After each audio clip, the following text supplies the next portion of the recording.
왜 하나님이 우리를 사랑하시는 걸까요? 왜 하나님이 우리를 제가 질문 드리는 겁니다. 대답하셔도 됩니다. 틀려도 됩니다. 틀려야 재밌습니다. 왜 하나님이 우리를 사랑하시는 걸까요? 왜요?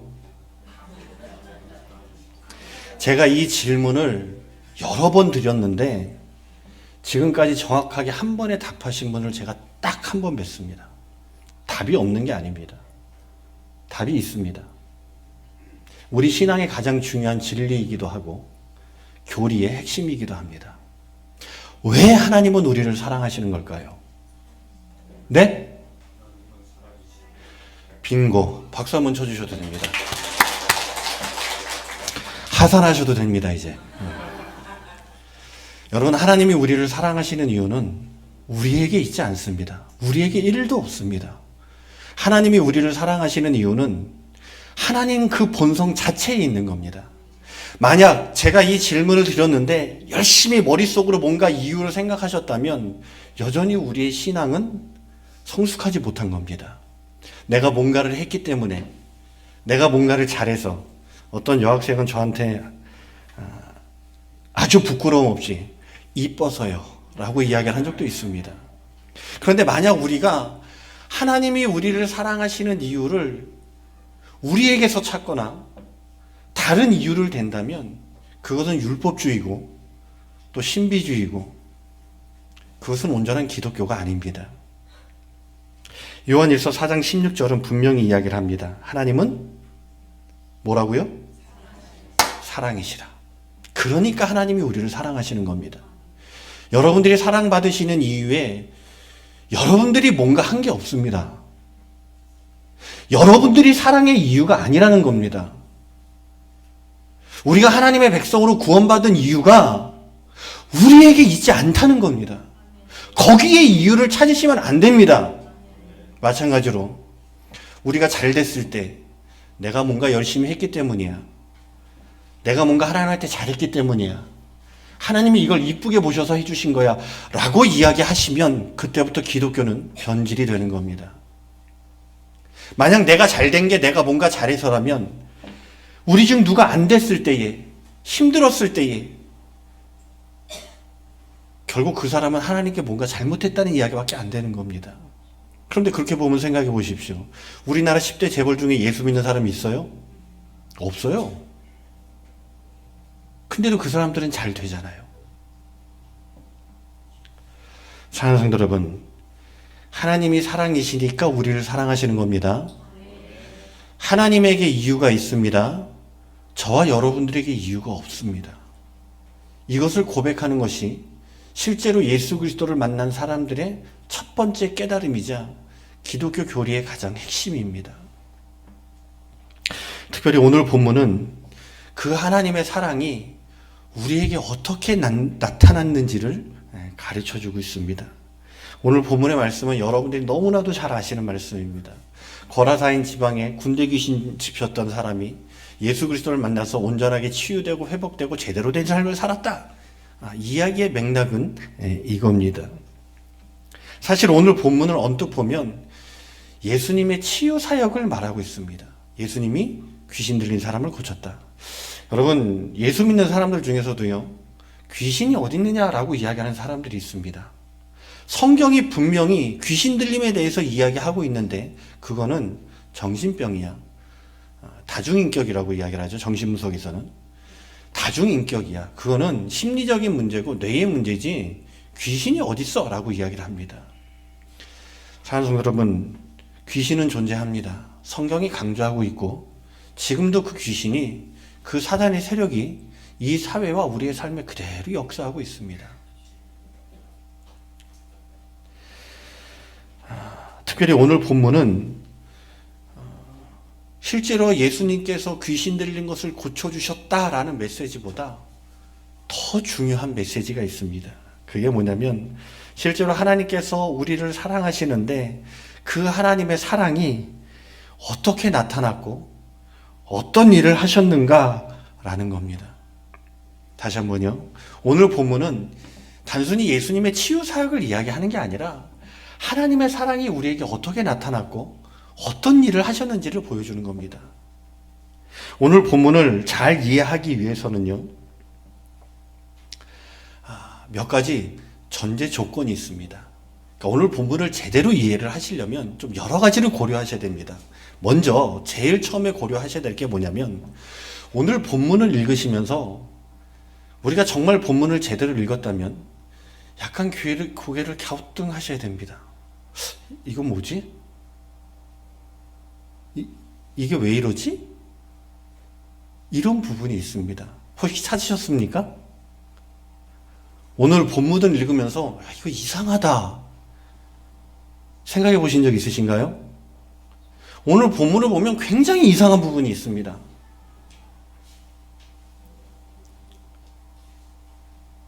혹시 찾으신 분? 난 이게 이상해. 뭐 정답은 있지만 잘 모르시겠나요? 여러분, 오늘 본문에 보면 굉장히 이상한 부분이 있습니다. 그게 뭐냐면 예수님께서 귀신의 청을 들어주셨다는 겁니다. 여러분, 성경에 어디를 봐도 예수님께서 귀신의 청을 들어주신 적이 없습니다. 그런데 오늘 본문에 보면 예수님께서 귀신의 청을 들어주십니다. 여러분, 예수님과 귀신의 사이가 그렇게 뭐 청을 들어주고 요구를 할 사이인가요? 그렇게 가깝다고 생각하시나요? 아니에요. 예수님께서는 늘 단호하게 명령으로, 말씀으로 그 사단의 세력을 제압하셨습니다. 성경 어디에도 예수님께서 귀신 들린 사람을 쫓아주시면서 청을 들어주신 적이 없어요. 그런데 오늘 본문은 예수님께서 그 귀신의 청을 들어주십니다. 그것도 돼지 2마리, 20마리? 아니요. 2000마리. 이걸 자본주의 사회는 확실히 돈으로 환산을 하면 가장 좋아요. 이게 얼마쯤 될까요? 돼지 한 마리 얼마인지 제가 잘 모르겠습니다. 근데 한 100만 원이라고 치죠. 그럼 얼마예요? 얼마입니까? 계산이 안 되시나요? 20억? 20억입니다. 20억. 귀신 들린 사람 하나 고치는데 20억 투자죠. 그것도 사실은 예수님은 아까울 거 없죠. 자기 돈 아니니까. 근데 어쨌든 예수님께서 돼지 2000마리를 희생시키시는 귀신의 조건을 들어주십니다. 왜 그러셨을까요? 오늘 설교 제목이 왜입니다. 왜? 그 첫 번째 왜의 의미가 바로 이겁니다. 왜 예수님께서는 귀신의 청을 들어주셨을까? 어디를 봐도 그런 사건이 없습니다. 만약 이전에도 그런 식의 어떤 사역이라든가 그런 식의 진행이 있었다면 예수님은 원래 그러는구나 할 텐데, 성경 어디를 봐도, 또 관계론적인 입장에서, 존재론적인 입장에서 봐도 결코 예수님과 귀신은 청을 들어줄 사이가 아닙니다. 그런데도 예수님은 귀신의 청을 들어주십니다. 왜 그러셨을까요? 저와 여러분들이 설교를 여행하는 내내 이 고민을 하셔야 됩니다. 예수님은 왜? 자, 두 번째로 오늘 본문을 이해하는 데 있어서 또 다른 전제 조건이 있습니다. 그것이 뭐냐면, 오늘 본문을 제대로 이해하기 위해서는요, 이 앞의 사건을 이해하셔야 됩니다. 이 앞의 사건이라는 것은 뭐냐면, 예수님께서 거라사인 지방으로 오던 과정 중에 있었던 일입니다. 4장 35절 말씀부터 보면 예수님께서 무리를 떠나 배를 타고 거라사인으로 오시다가 큰 사고를 당합니다. 이게 뭐냐면 바람과 풍랑이 일어서 죽을 뻔합니다. 다들 죽을 뻔해요. 그런데 예수님께서 바람과 풍랑을 잠잠하게 하시죠. 그리고 이 사건의 마지막이 어떻게 끝나느냐, 이 4장 41절 말씀에 보면 이렇게 이야기를 합니다. 그들이 심히 두려워하여 서로 말하되 그가 누구이기에 바람과 바다도 순종하는가 하였더라. 그러니까 예수님의 제자들이 이 사건을 겪으면서 문제 제기를 하는 겁니다. 도대체 예수님이 누군데 바람과 풍랑도 잠잠하게 하지? 이 질문으로 4장이 마치게 됩니다. 그리고 그 답이 사실은 오늘 5장 말씀에 등장을 하게 됩니다. 그것도 귀신의 입에서 이 예수님이 누구인가가 나타나게 됩니다. 오늘 본문의 7절 말씀을 보면 큰 소리로 부르짖어 이르되 지극히 높으신 하나님의 아들 예수여. 귀신이 뭐라고 이야기를 하는 겁니까? 지극히 높으신 하나님의 아들 예수여. 사장은 도대체 예수님이 누구냐라는 질문으로 끝이 나는데 5장에 들어서 귀신의 입으로 아주 분명하게 예수님이 누구신가에 대한 고백을 하는 겁니다. 지극히 높으신 하나님의 아들. 사랑하는 성도 여러분, 오늘 이 5장의 말씀이 가르치고자 하는 핵심 중에 하나가 뭐냐면 예수님이 누구신가 하는 겁니다. 예수님이 누구신가? 아, 예수님이 귀신을 쫓아냈어. 와, 신기하다. 너무 놀랍다. 이 사실을 이야기하는 게 아닙니다. 그거보다 더 본질적으로는 예수님이 누구시냐? 예수님이 누구시라고요? 지극히 높으신 하나님의 아들, 하나님이시라는 겁니다. 여러분, 하나님이 귀신을 이기시는 게 신기한 걸까요? 하나님께서 귀신 들린 사람을 고치시는 게 신기한 걸까요? 하나님께서 죽은 사람을 살리시는 게 신기한 걸까요? 천지를 창조하신, 그것도 말씀으로 창조하신 그 하나님께서 연약한 우리의 연약함을 고치시는 게 신기한 걸까요? 하나님이 예수님이 죽은 사람을 살렸대. 와, 진짜야? 아이, 못 믿겠어. 나는 내 눈으로 보기 전까지 못 믿어. 그러시겠습니까? 만약 하나님이라면, 진짜 하나님이라면 우리가 기적이라고 말하는 것, 능력이라고 말하는 것 하나도 이상하지 않습니다. 왜냐? 그분은 하나님이시니까. 오늘 그 이야기를 하는 겁니다. 야, 예수님이 도대체 누군데? 그분은 누구냐? 귀신이 이야기하는 겁니다. 지극히 높으신 하나님의 아들. 여러분, 귀신이 하나님을 더 잘할까요? 우리가 하나님을 더 잘할까요?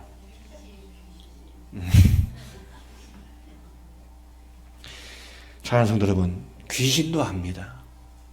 귀신도 알아요. 저와 여러분들은 하나님을 잘 아십니까? 저와 여러분들은 하나님을 잘 아십니까? 만약 안다면 아플 때 병원으로 먼저 갈 것이 아니라, 병원 가지 말라는 얘기 아닙니다. 가야죠. 그러나 가기 전에 하나님, 아파요. 의사는 못 고친대요. 하나님, 사람은 안 된대요. 근데 하나님 하시잖아요. 내 삶에 문제가 생겼어요. 너무 힘들어요. 우리가 진짜 하나님을 안다면 뭐라고 할까요? 하나님, 힘들어요. 아무도 날 못 도와줘요. 괴로워요. 하나님, 아버지잖아요. 하나님 아버지잖아요. 기도하셔야 합니다. 왜? 지극히 높으신 하나님이시니까.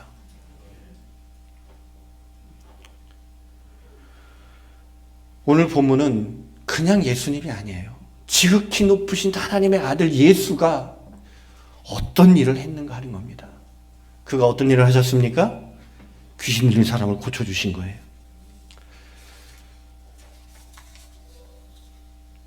먼저 귀신 들린 사람을 고쳐주신 예수님. 아까도 제가 말씀드렸지만 신기할 게 아니라, 이상해할 게 아니라, 부정할 게 아니라 우리는 당연히 아멘으로 화답해야 되는 겁니다. 특별히 오늘 본문 말씀에 보면 이 귀신 들린 사람의 특징이 나와 있습니다. 오늘 본문 3절 말씀에 보면 귀신 들린 사람의 특징이 뭘까요? 그 사람은 무덤 사이에 거처한다라고 이야기를 합니다. 여러분, 사람은 어디 살아야 됩니까? 집에 살아야 됩니까? 그렇죠. 사람은 사람 사이에 살아야 됩니다. 하나님의 창조가 그래요. 하나님은 아담과 하와를, 남자와 여자를 창조하셨습니다. 사람과 사람이 살게끔 만드셨어요. 사람이 사람을 떨어져서 산다라는 것은 사실은 창조 원리에 벗어나는 겁니다. 삶은 공동체적입니다. 그런데 오늘 본문의 말씀은 이 귀신 들린 사람은 사람과 사람 사이에 살지 못합니다. 어디 가서 살아요? 무덤 사이에서. 무덤 사이라는 것은 사람이 살 수 있는 곳이 아니라는 겁니다. 특별히 예수님의 치유 사역을 보면 이 부분이 굉장히 잘 드러납니다. 그 당시에 병이나 직업이나 아니면 여러 가지 이유로 사람 사이에 들어가지 못하는 사람들을 예수님께서는 치유 사역을 통해서 다시 사람 사이로 들여보내시는 겁니다. 나병이 그랬고 혈루병이 그랬고 여러 가지 질병들로 인해서 사람 사이에 살지 못하는 사람들을 다시 고치셔서 그 사람 사이로 들어가 살게 하신 겁니다. 여러분 신앙생활도요, 혼자 하시려고 하시면 안 됩니다. 그냥 나는 혼자 그냥 예배나 드리고 할 거야. 그거 좋은 신앙 아닙니다. 신앙은 어디서 하셔야 돼요? 사람 사이에서 하셔야 됩니다. 함께 하셔야 돼요. 예배만 드리고 가는 신앙은 제가 이거 여기서만 말씀드리는 게 아니라 제가 기회 있을 때마다 제가 사역하는 교회에서도 그런 얘기 했어요. 예배만 드리고 가시는 분들은 제대로 신앙생활 하는 거 아니에요. 그런 신앙생활 하면서 어떻게 천국 가실 걸 그렇게 확신하고 사시는지 제가 잘 모르겠습니다. 잠언 18장 1절은 이렇게 이야기를 합니다. 무리에게서 스스로 갈라지는 자는, 그러니까 혼자 있으려고 하는 사람은 자기 소욕을 따르는 자라 온갖 참 지혜를 배척하느니라. 여러분 히키코모리라는 게 있습니다. 은둔형 외톨이 아시죠? 일본의 한때 사회적인 문제가 돼서 지금도 이제 우리나라에도 그런 사람들이 있습니다. 여러분 히키코모리는 단순 사회적 현상이 아닙니다. 그 이면에는 사단의 역사가 있어요. 왜냐하면 성경이 이야기를 하잖아요. 귀신 들린 사람의 특징이 뭐라고요? 사람 사이에 살지 못하는 겁니다. 물론 심리적이고 정신과적인 문제가 아예 없다는 건 아닙니다. 그러나 성경이 이야기하듯이 우리의 싸움은 혈과 육에 대한 눈에 보이는 싸움이 아니라 보이지 않는 세력과의 싸움입니다. 이 사회 이면에 여전히 보이지 않는 세력들이 이 사회를 힘들게 하는 거예요. 찬송도 여러분, 신앙생활도 뭐예요? 같이 하시는 겁니다. 또 누가복음 8장 27절 말씀에 보면 병행 구절입니다. 이 귀신 들린 사람은 옷을 입지 아니하였다라고 이야기를 합니다. 옷을 입지 않았다. 여러분 옷을 안 입었다는 게 무슨 말일까요? 여러분 옷을 입지 않았다는 것은 인간의 이성이 정상적으로 작동하지 않는다는 이야기를 하는 겁니다. 예를 들면 이겁니다. 다 같이 등산 가자! 그래서 모였는데 어떤 분이 하이힐을 신고 왔어요. 여러분 뭐라고 생각하십니까? 저것이 야 축구하러 가자! 다 모였는데 어떤 분이 수영복을 입고 왔어요. 뭐예요? 이게 제정신이야? 이런 겁니다.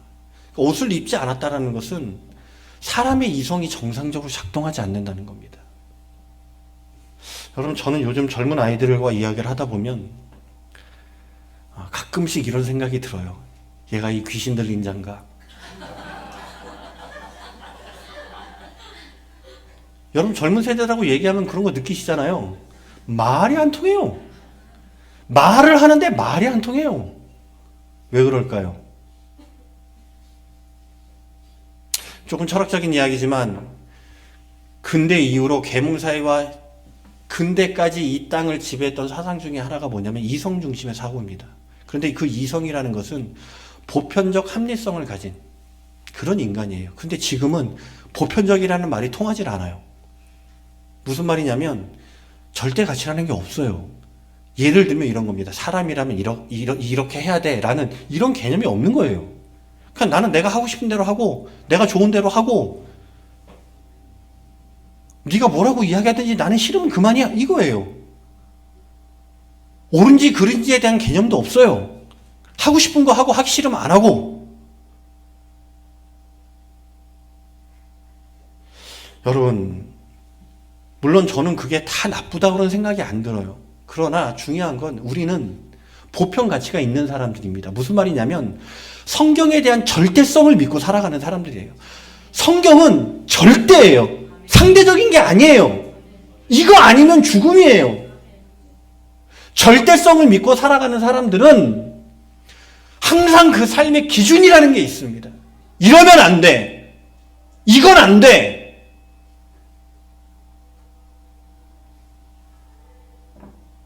그런데 그 상대성을 부추기는 세력 중에 하나가 뭐라고요?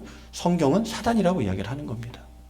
저는 젊은 사람들 보면 되게 좀 불안합니다. 정말로. 또 이 사람은 4절 말씀에 보면 힘이 장사입니다. 쇠사슬도 끊고. 여러분 정신병원에 가보면 그 가드들 있잖아요.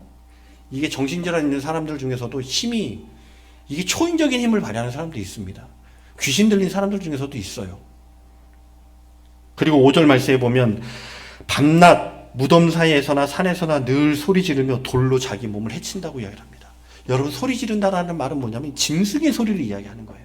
사람이 어떤 소리를 내야 돼요? 사람 소리를 내야죠. 여기 예쁜 자매하고 저하고 이야기를 합니다. 제가 멍 그랬어요. 그랬더니 자매가 뭐라고 얘기해요? 야옹. 이게 사회성이 안 된다는 이야기를 하는 거예요. 대화가 안 되는 거. 더더군다나 오늘 본문에 보면 자기 몸을 해치고 있다고 합니다. 이게 뭐예요? 자해예요, 자해. 여러분, 자해는 사단의 역사임을 믿으시길 바랍니다. 하면 안 돼요. 자해의 끝이 뭐예요? 자살이에요. 왜 기독교에서 자살을 반대합니까? 자살하면 지옥 간다서 그래서 반대하는 게 아니에요, 사실은. 자살과 구원은 사실은 좀 다른 문제입니다. 자해를 한다는 것은 사단에게 끌려가는 거예요. 저는 개인적으로 사역을 하면서 약 먹고 죽어 있는, 약 먹고 죽을 이렇게 막 그 입에 거품 불고 이런 사람을 제가 몇 번을 병원으로 데려간 적이 있습니다. 제가 불안해서 그 집 앞에 가서 밤에 보초를 쓰기도 했어요. 아무리 얘기를 해줘도 몰라요. 참고로 자살해서 병원 응급실 가시면 의료보험 안 됩니다. 알고 가세요. 자해는 사단의 역사예요. 근데 이 자해가 몸에만 하는 자해가 아니에요. 그것만 자해가 아니야. 내 마음에 내 스스로 자해를 하는 사람도 많아요. 너는 왜 그렇게 못났니? 너는 왜 그렇게 못하니? 나는 왜 이렇게 못생겼을까? 이거 옛날에 제가 하던 자해예요. 제가 액면이 그렇게 잘난 편이 못 돼서 늘 마음에 짐이 있었거든요. 또 집은 또 우라지게 가난했어요. 가진 것도 없고 생긴 것도 못생기고 공부도 못하고. 저도 개인적으로 중학교 2학년 때 자살을 시도했던 적이 있어요. 저는 학생들이 죽고 싶다는 말을 하면 무서워요. 왜냐하면 그 마음을 아니까.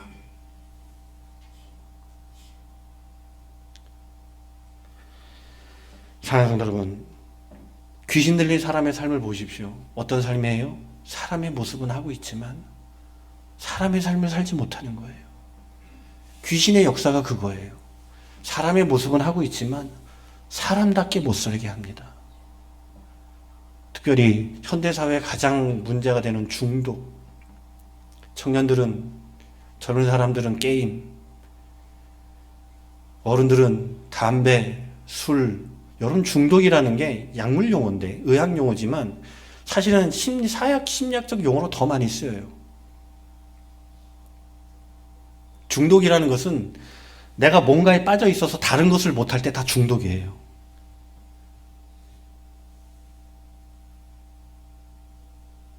근데 그 이면에 누가 있다고요? 사단이 있다고요. 여러분, 이거 굉장히 심각한 문제입니다. 그냥 흔히 말하는 사회 병리학적인 문제가 아니에요. 사단에게 끌려가고 있는 거예요. 중독은.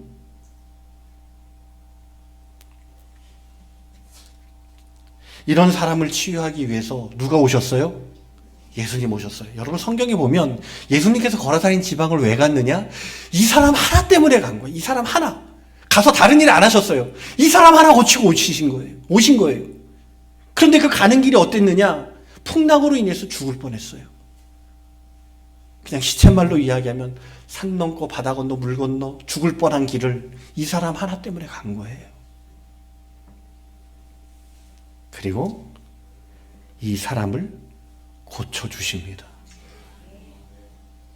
근데 중요한 것은 아까도 말씀드렸지만 예수님께서 돼지 2,000마리 귀신의 청을 들어주셨어요.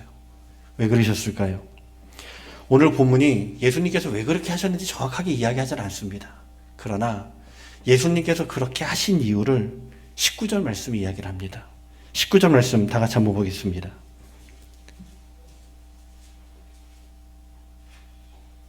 자, 19절 말씀 찾으셨나요? 자, 우리 다 같이 읽습니다. 시작. 허락하지 아니하시고 그에게 이르시되 집으로 돌아가 주께서 내게 어떻게 큰 일을 행하사 너를 불쌍히 여기신 것을 내 가족에게 알리라 하지. 아멘. 자, 예수님께서 뭐라고 이야기하시냐면 이 귀신 들렸던 사람이 온전해지고 나서 내가 예수님을 쫓겠습니다. 얼마나 좋아요. 그죠? 홍보 효과도 되고. 근데 예수님 그렇게 안 하세요. 뭐라고 이야기하시느냐? 주께서 내게 어떻게 큰 일을 행하사. 여기 주라는 것은 하나님을 이야기하는 겁니다. 그러니까 하나님께서 너에게 행하셨다 이 일을 하나님이 하신 일이다라는 걸 강조하는 겁니다. 그러면서 뭐예요? 어떻게 큰 일을 행하사. 어떻게라는 말의 핵심 중에 하나가 뭐냐면 아까 말씀드렸죠. 누가 오셨어요? 예수님이 오신 거예요.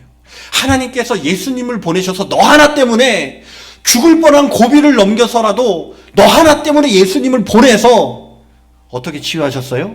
돼지 2,000마리를 희생시키면서 너를 치료했다는 겁니다. 그리고 이 사건을 예수님은 어떻게 해석하시느냐? 너를 불쌍히 여기신 것을. 그러니까 무슨 말이냐면 하나님께서 예수님을 보내셔서 돼지 2,000마리를 희생시켜서 너를 고치신 이유가 뭐냐?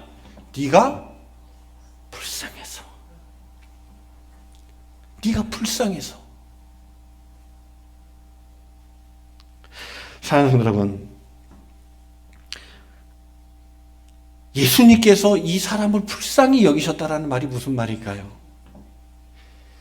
여러분, 성경이 말하는 하나님의 사랑은 긍휼하심입니다. 긍휼하심. 긍휼하심이라는 게 뭐냐면 불쌍히 여기는 거예요.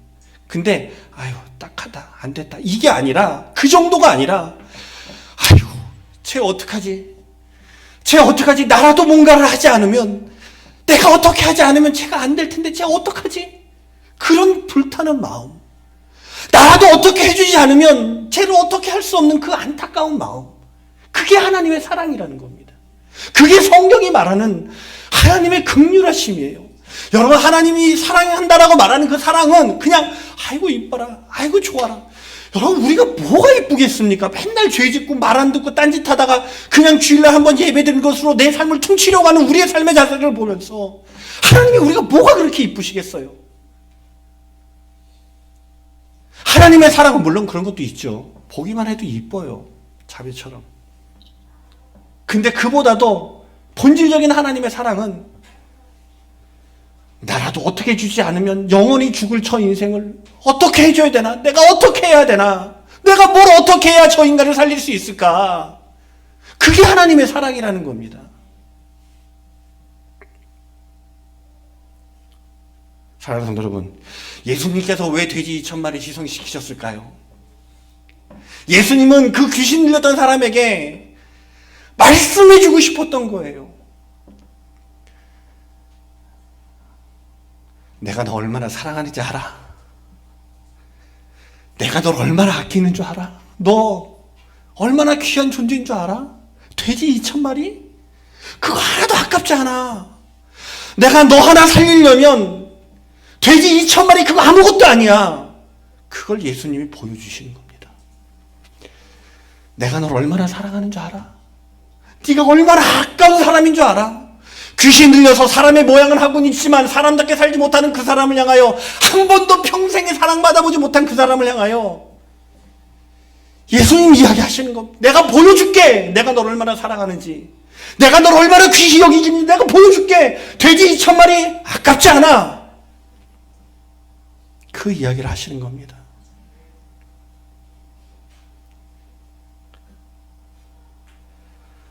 사랑하는 성도 여러분, 제가요 사실은 이 대목에서 약간 삔또가 상했어요. 제가 예전에 이 말씀 묵상하다가 하나님의 그 사랑이라는 음성을 듣고 제가 하나님한테 물어봤어요. 하나님, 나는요, 나한테 뭐 줬어요? 돼지 2,000마리 20억이라고 칩시다. 제가 하나님의 사랑을 깨닫고 난 이후에는 좀 담대해져가지고 하나님한테 막 따지고 그래요. 어떤 때는 막 심하게 막 뭐라 그러기도 해요. 제가 하나님한테. 그러면 안 되는데. 근데 아버지잖아요. 그죠? 그럼 너 어떡하실 거야? 날 호적에서 파실 거야? 어떡하실 거예요? 그래서 제가 그때도 하나님한테 따져 물었어요. 하나님, 나는요.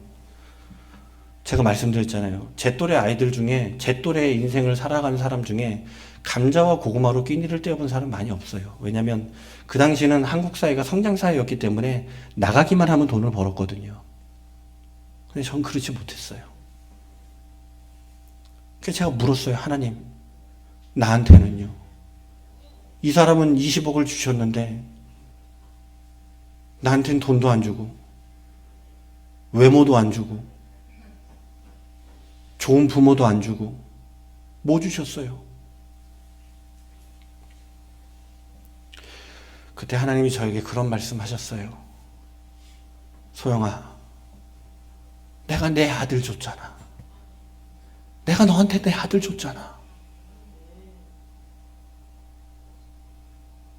하나님의 긍휼하심 우리에게 어떻게 나타났습니까? 그의 아들을 주셨잖아요. 하나밖에 없는 그의 아들을 주셨잖아요. 여러분, 저와 여러분들이 여기 어떻게 앉아 있습니까? 그 하나밖에 없는 아들 때문에 이러고 있는 거예요. 그 하나밖에 없는 아들이 우리를 위해서 죽어서 그분 때문에 저와 여러분들이 이러고 있는 거예요.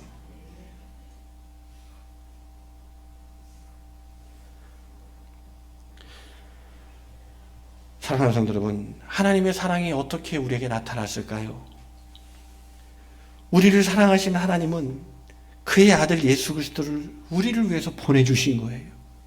그리고 정말 이 미친 사람처럼, 귀신 들린 사람처럼 살아가던 우리에게 찾아오셔서 우리를 고쳐주시고 사람답게 살 수 있도록, 그리고 저 영원한 천국의 소망을, 하나님의 구원이라는 놀라운 선물을 우리에게 주신 겁니다. 그게 하나님의 사랑이에요. 왜 2,000마리가 아깝지 않냐고요? 아깝죠. 근데 그거보다 귀한 게 우리예요. 여러분, 예수님의 생명이 얼마나 아까울까요? 여러분, 저와 여러분들 얼마짜리예요? 예? 예수님 목숨값이에요. 근데 어떻게 귀하지 않아요? 근데 어떻게 스스로를 비하하고 자해하고, 또 나만 그렇다고 생각하시면 안 돼요. 다른 사람도 마찬가지예요. 왜 그 사람을 무시합니까? 예수님 목숨값인데.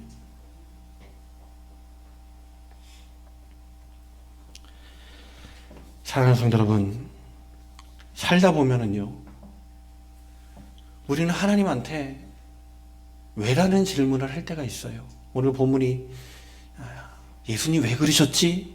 이야기하는 것처럼 하나님 나한테 왜 그러셨어요? 라고 질문할 때가 있어요.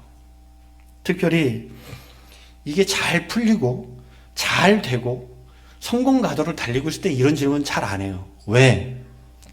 지가 잘해서 한 줄 알아요. 지가 잘해서. 여러분, 예수 믿는 사람들은요, 실패했을 때보다 성공했을 때 더 조심하셔야 돼요. 제가 보니까 실패할 때는 거의 안 넘어져요. 근데 성공하니까 넘어지더라고요.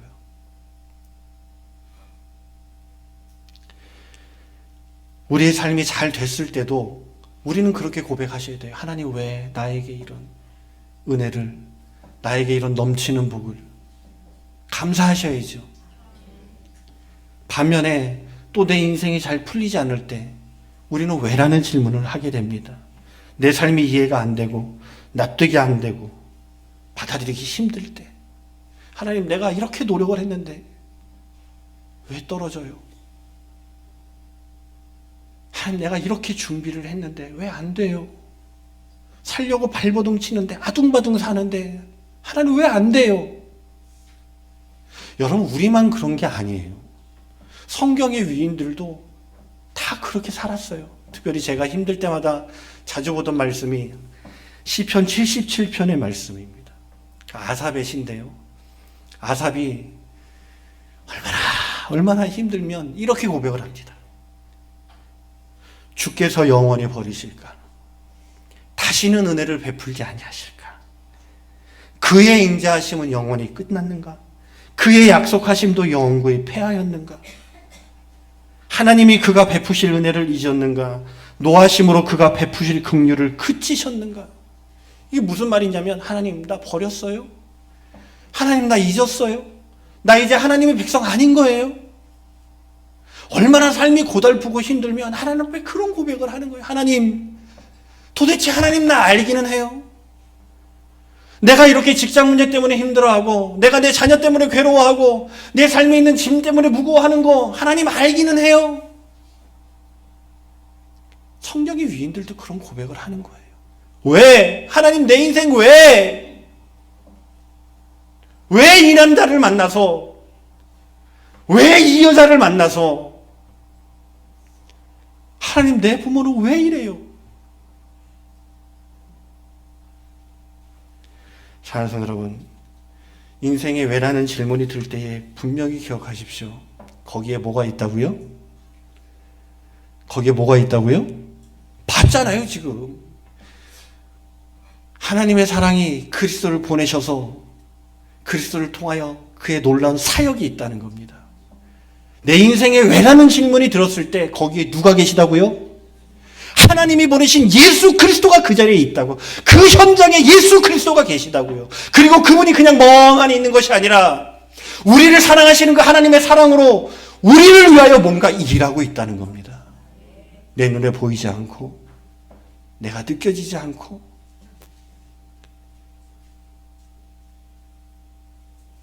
한 발자국 한 발자국 내딛는 것이 너무 힘들고 고통스럽고 괴롭더라도 그 자리에 누가 있다고요? 예수 그리스도가. 그리고 그분이 뭘 하신다고요? 하나님의 사랑을 내 삶에서 역사하고 있는 겁니다. 사랑하는 성도 여러분, 그 사랑을 믿으시기 바랍니다. 여러분들이 실력을 믿지 마시고요, 능력을 믿지 마시고요, 내 삶의 현장에 계시는 그 하나님, 오늘도 저와 여러분들이 그 하나님의 능력으로 살아가는 줄로 믿으시길 바랍니다. 기도하겠습니다.